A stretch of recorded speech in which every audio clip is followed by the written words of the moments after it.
ជាងកាត់ដេរកាលពីព្រេងនាយនៅក្នុងនគរ Zephyria ពណ៌មិនត្រឹមតែជាសម្លៀកបំពាក់ប៉ុណ្ណោះទេតែវាជាកម្មសិទ្ធិផងដែរពួកអភិជនបានកាន់កាប់សិទ្ធិលើក្រណាត់ពណ៌ដោយបានធ្វើឲ្យវាក្លាយជានិមិត្តសញ្ញានៃឋានៈខ្ពស់បំផុតអ្នកដែលមានអំណាចខ្លាំងជាងគេអាចស្លៀកពាក់ពណ៌ចម្រុះបានច្រើនជាងតើលោកឃើញក្រុមអ្នកស្រីវូសនៅពិធីរាត្រីប្រច័ណ្ឌទេសម្លៀកបំពាក់នាងបានប្រែពណ៌ជាពណ៌ខៀវប្រកបណាស់ឥទ្ធិពលគ្រួសាររបស់នាងកំពុងធ្លាក់ចុះប្រហែលជានាងគួរពិចារណារៀបការមុនពេលសម្លៀកបំពាក់របស់នាងប្រែទៅជាគឺពណ៌ប្រផេះដែលជាប្រជាជន Zephyria ឋានៈទាបប្រជាជន Zephyria ឋានៈទាបពណ៌ត្រូវបានហាមឃាត់មិនឲ្យស្លៀកពាក់កន្សែងពណ៌លឿងអាចនាំឲ្យជាប់គុកនេះជាអ្វីវាទុកសម្រាប់ជូតតុក្កតាកូនស្រីខ្ញុំពណ៌នេះខុសច្បាប់នាងនឹងត្រូវពិន័យប្រាក់ខែ2សប្តាហ៍ឬឃុំខ្លួន5សប្តាហ៍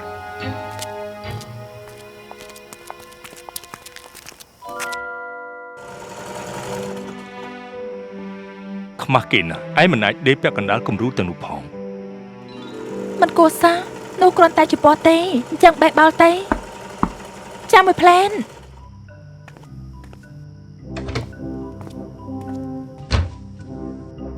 ខ្ញុំបានវាហើយកណាត់ពណ៌ឯងបានដោយយ៉ាងម៉េចកុំសួរប្រជាជន Zephyria ឋានៈខ្ពស់មិនបានខ្វល់ពីរបស់បោះចោលនោះទេបំផុតខ្ញុំបានសាកល្បងកណាត់នេះបានហើយ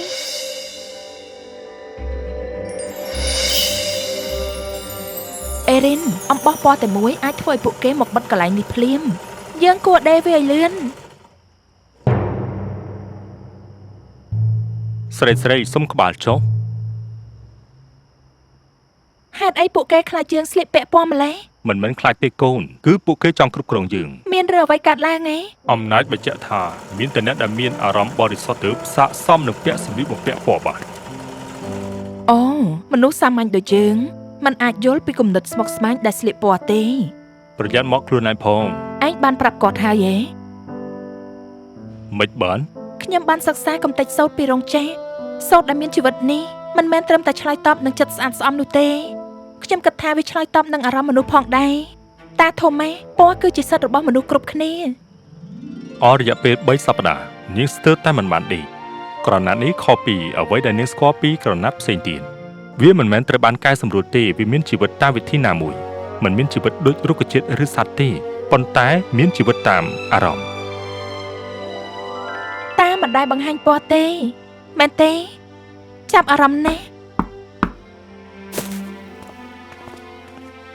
ហើយខកក្នុងការស្ដាប់សេចក្តីប្រកាសបំរាមទៀតហើយមនុស្សកំពុងនិយាយម៉ែនេះវាមិនមែនគ្រាន់តែឆ្លើយតបនឹងអារម្មណ៍ទេវាឆ្លើយតបនឹងអ្វីៗទាំងអស់ដូចជាកម្ដៅសំឡេងការប៉ះរបៀបម៉េចវាដូចជាទំនាក់ទំនងរវាងក្រណាត់និងអ្នកដែលស្លៀកវាឯងមានអារម្មណ៍យ៉ាងម៉េចវាកក់ក្ដៅដូចជានៅពេលនរណាម្នាក់អោបឯងវាកំពុងបង្ហាញអារម្មណ៍របស់ឯងហើយ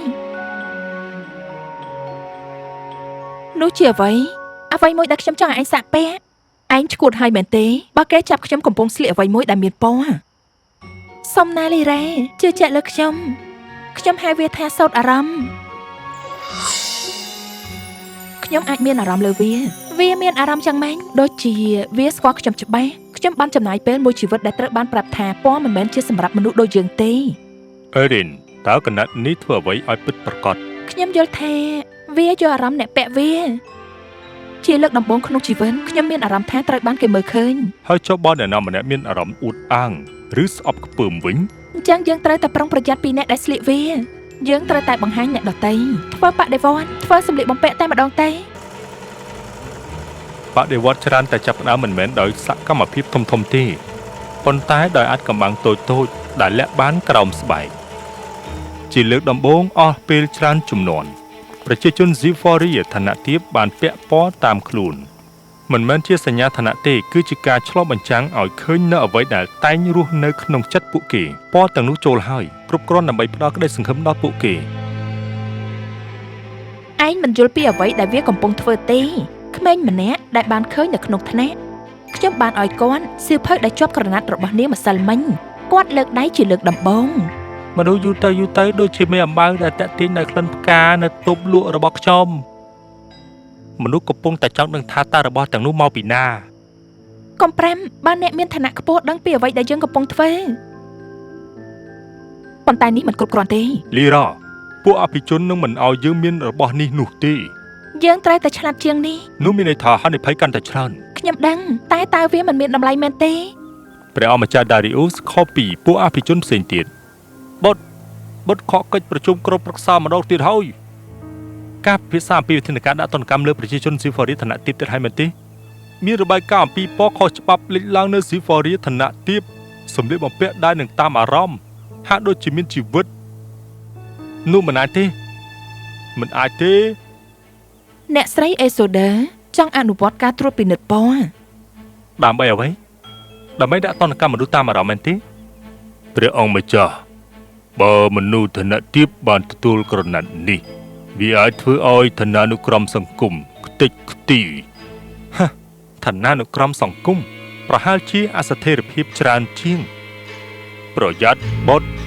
តើយូរប៉ុណ្ណាមុនពេលពួកគេសួរថាហេតុអ្វីយើងសមនឹងប្រើពណ៌នេះតែពួកគេមិនសមពួកគេទទួលយកអ្វីដែលពួកគេត្រូវទទួលយកដោយពួកយើងទាំងអស់គ្នាដែរប្រហែលជាដល់ពេលដែលខ្ញុំត្រូវទៅមើលក្រណាត់មានអារម្មណ៍នោះដោយខ្លួនឯងហើយ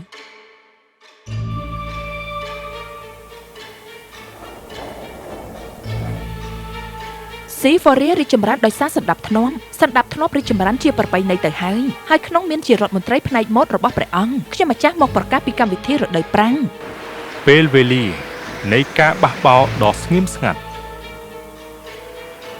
បន្ទាប់មកការភ័យខ្លាចបានគ្របដណ្ដប់លើស៊ីហ្វូរី ដោយដែលខ្ញុំបាននិយាយមុននេះស៊ីហ្វូរីសណ្ដាប់ធ្នាប់ត្រូវតែថែរក្សាស្វែងរកពួកគេ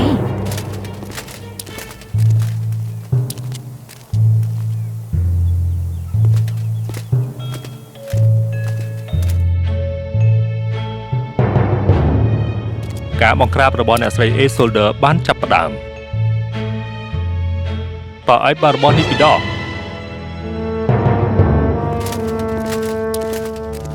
អត់ទេមេត្តាផងមិនមែនខ្ញុំទេ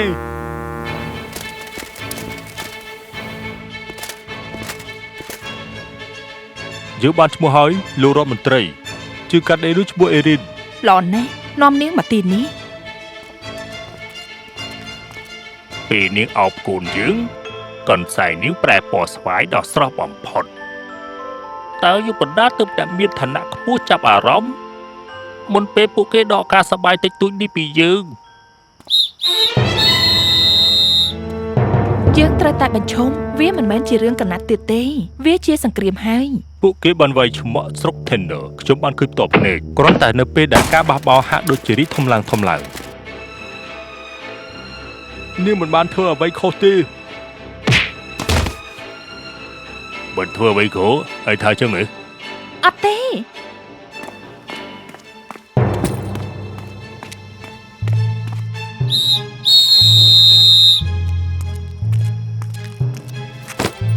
មើលទៅថានាងតាណា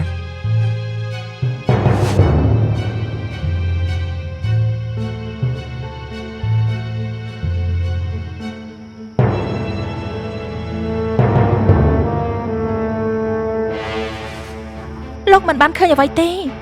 ក្រណាត់នោះជប់សិនតើនាងធ្វើវាដោយរបៀបម៉េចនាងងូហើយជន់ក្បត់កណាត់ពណ៌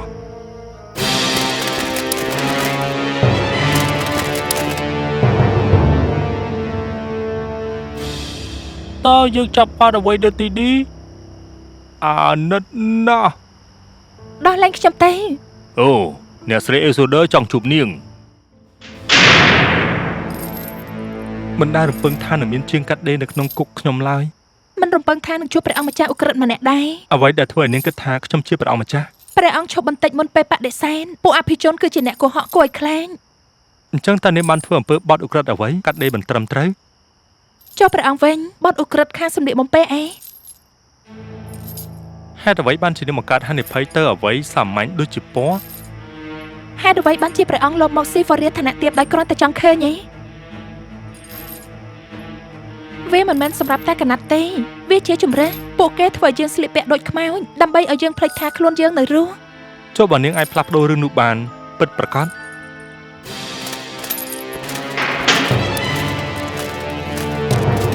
ជឿកាត់ទេទៅ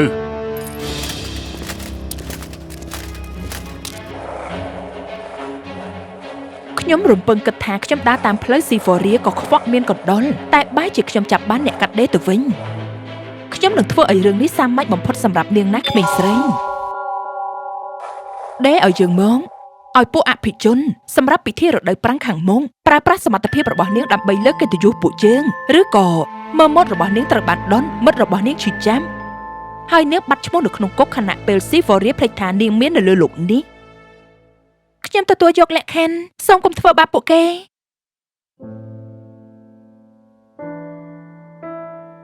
សមត្ថភាពរបស់អ្នកសមនឹងនៅទីនេះដូច្នេះវាសមដែលនាងបម្រើដោយភាពត្រឹមត្រូវនាងនឹងមានសិទ្ធិប្រើប្រាស់សម្ភារៈដ៏ឧត្តមបំផុតនៅស៊ីហ្វូរីអេរិននាងគួរមានអារម្មណ៍ថាមានកិត្តិយសក្នុងរាជវាំងទាំងមូលនឹងរងចាំមើលខ្ញុំរំពឹងថាភាពល្អឥតខ្ចោះខ្ញុំយល់ថាវាសំខាន់ហើយអ្នកស្រីម្ចាស់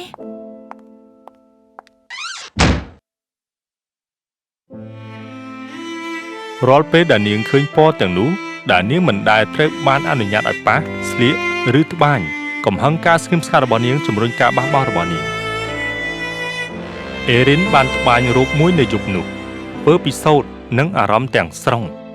ផែនការសម្ងាត់របស់នាងគឺដើម្បីបញ្ចេញពួកអភិជនដែលរស់នៅដោយការកុហកនិងការប្រឌិតប៉ុន្តែនាងត្រូវការជំនួយជឿកាត់ទេនាងត្រូវបានហៅគឺព្រះអង្គសូមទោសតែការសន្ទនារបស់យើងនៅក្នុងគុកខ្លីៗពេកអញ្ចឹងឥឡូវចឹងមិញព្រះអង្គនឹងប្រាប់ខ្ញុំថាច្បាប់ទាំងនោះមានហេតុផលរបស់វាទេនាងនិយាយត្រូវវាមិនយុត្តិធម៌ច្បាប់ពណ៌ទាំងនោះត្រូវបានសាងសង់ឡើងដើម្បីគ្រប់គ្រងមិនមែនជាប្រពៃណីទេអញ្ចឹងជួយខ្ញុំបញ្ចប់វាទេតាមខ្ញុំមកវាត្រូវបានធ្វើពីសូបយល់អារម្មណ៍សិនខ្ញុំបានលើអំពីការងាររបស់នាងហើយវាអស្ចារ្យណាស់ព្រះអង្គនឹងរាយការណ៍ពីខ្ញុំទេទេអេរិននាងអាចទុកចិត្តខ្ញុំបានសម្ព័ន្ធភាពមួយត្រូវបានបង្កើតឡើង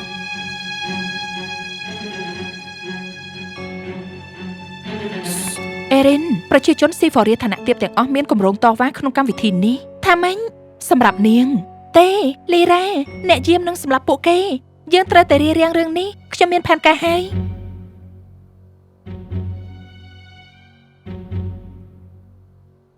នៅរាត្រីកម្មវិធីនោះអេរិនបានដេររូបយ៉ាងស្អាតមួយជូនព្រះនាងឡារ៉ាដែលជាប្អូនស្រីរបស់ព្រះអង្គម្ចាស់ Darius ដែលមិនដឹងពីការពិតរបស់រូបនោះព្រះនាងម្ចាស់រកព្រះនាងសម្រាប់រាត្រីនេះបានមកដល់ហើយវាខុសពីអ្វីដែលខ្ញុំធ្លាប់ឃើញក្បួនពួកអភិជនដើរផុតអ្នកមើលភ្លឹករូបដ៏អស្ចារ្យដែលអេរិនបានធ្វើព្រះនាងដ៏ខ្ពង់ខ្ពស់មកដល់ហើយគឺព្រះនាង Lara នៃ Zephyria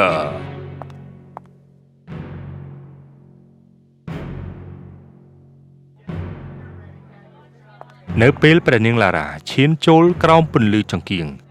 រូបព្រះអង្គលែងមានពណ៌សទៀតហើយវាប្រែពណ៌ខៀវស្រាលនិងមាសយ៉ាងស្អាតបន្ទាប់ក្លាយជាស្វាយដិតដោយយល់ចិត្តព្រះនាងស្អីហ្នឹងនេះជាយូរមកហើយខ្ញុំបានលេខអត្តសញ្ញាណពិតរបស់ខ្លួនខ្ញុំមិនដែលយល់ស្របជាមួយច្បាប់ពណ៌ទេហើយបងប្រុសខ្ញុំដារីអូក៏ដូច្នេះដែរអ្នកយាមចាប់ខ្លួនជាងកាត់ដេរនាងដាក់អំពើលើព្រះនាងនេះជាខ្ញុំទាំងនេះជាពណ៌ពិតរបស់ខ្ញុំគ្មាននរណាអាចប៉ះព្រះនាងបានឡើយដារីអូនៅឲ្យស្ងៀមអត់ទេខ្ញុំធុញទ្រាន់នឹងរឿងប្រឌិតនេះណាស់តែពួកអ្នកមិនឃើញទេថាយើងបានខ្លាចជាមនុស្សដែលមិនយល់នោះទេនេះគ្រាន់តែជាកលល្បិចនោះទេរូបនោះវារបស់ធ្មំគ្មានអីក្រៅពីគ្រប់គ្រងចិត្តដ៏គ្រោះថ្នាក់នោះទេការគ្រប់គ្រងចិត្តឬក៏ការពិតព្រះអង្គនឹងឲ្យជាងកាត់ដេរម្នាក់រលំរបបដែលមានរយៈពេលរាប់សតវត្សទេរបបទេឬក៏ការគ្រប់គ្រងនាងរស់នៅដោយយល់ថាឋានៈនាងធ្វើឲ្យនាងកាន់តែខ្ពង់ខ្ពស់ប៉ុន្តែរូបនេះមិនបានផ្លាស់ប្ដូរនាងទេវាគ្រាន់តែបង្ហាញថានាងជានរណាប៉ុណ្ណោះបើអ្នកគ្មានអ្វីត្រូវលាក់អ្នកក៏គ្មានអ្វីត្រូវខ្លាចដែរអញ្ចឹងបង្ហាញមើលគួរឲ្យចង់សោចណាស់ល្អក្រណាត់នៅតែមានពណ៌ប្រផេះគ្មានជីវិតហេតុអ្វីវាមិនផ្លាស់ប្ដូរ ហាក់ដូចជាវេទមន្តរបស់នាងបរាជ័យហើយជាងកាត់ដេរទេវាមិនបរាជ័យទេវាគ្រាន់តែគ្មានអ្វីត្រូវបង្ហាញគ្រប់គ្រាន់ហើយ ប៉ុន្តែវាយឺតពេកហើយនាងត្រូវបានបង្ហាញឲ្យដឹង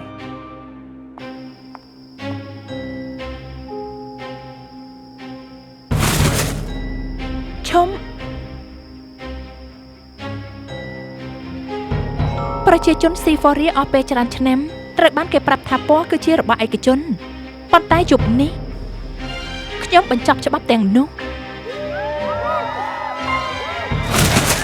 ពណ៌ជាកម្មសិទ្ធិរបស់អ្នកទាំងអស់គ្នាស៊ីហ្វូរីសូមថែរក្សាប្រពៃណីព្រះនាងប្រពៃណីដែលមិនមានតម្លៃក្នុងការថែរក្សាបើវាធ្វើឲ្យអ្នកដទៃងាប់អស់ដង្ហើមខ្ញុំគិតថាយើងឈ្នះហើយពណ៌ស្វាយសមនឹងតែ តាអាយុ65ឆ្នាំហើយមិនដែលស្រមៃថានឹងរស់ដល់ថ្ងៃស្លៀកពាក់ពណ៌ទេ ហើយឬណែ នាំផ្លូវទៅអ្នកគ្រូ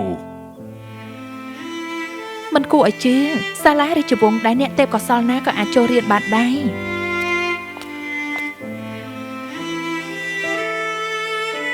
ស្ត្រីដែលបង្ហាញពណ៌ពិតរបស់យើង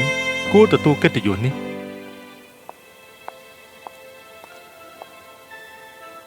ពណ៌មិនដែលតំណាងឲ្យឋានៈគឺតំណាងឲ្យជំរឿផ្ទាល់ខ្លួន Zephyria ទាំងមូលបានផ្លាស់ប្ដូរមិនមែនដោយបដិវត្តន៍គឺដោយការបង្ហាញការពិតហើយពួកគេរស់នៅដោយសុភមង្គលអស់កាលដរាបតទៅ